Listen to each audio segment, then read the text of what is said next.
bagaimana agar lega dari merindukan baginda Nabi.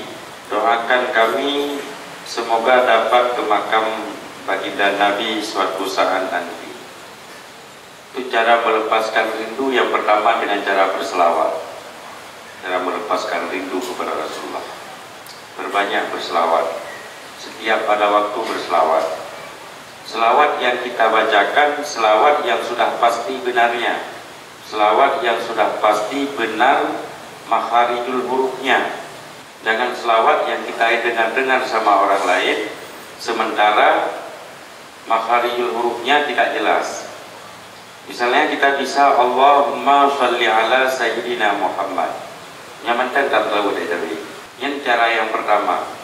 Cara yang kedua yaitu dengan cara menjalankan setiap yang diperintahkan oleh Nabi Muhammad SAW.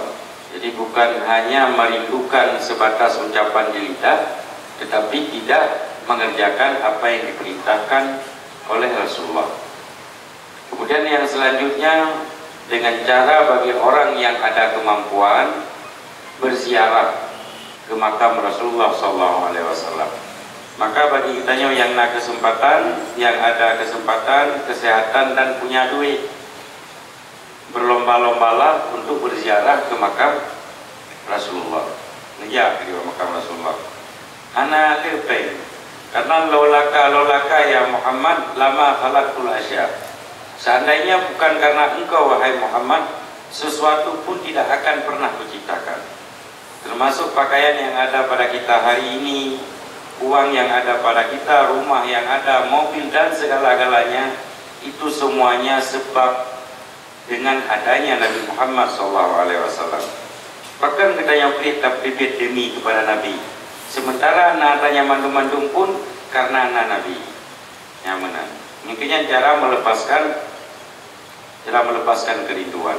Lagi doa Allah semoga nak terkendala bagi orang-orang yang berkeinginan untuk umrah dan untuk mengunjungi Rasulullah SAW.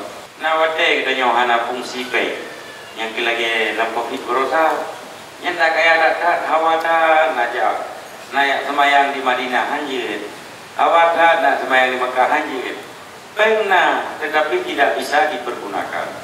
Nah, wate. Maka Rasulullah bersabda, pergunakanlah waktu luangmu sebelum sampai waktu sempitmu. Pergunakanlah uangmu sebelum datang miskinmu. Ibadat ini tidak boleh ikut-ikutan.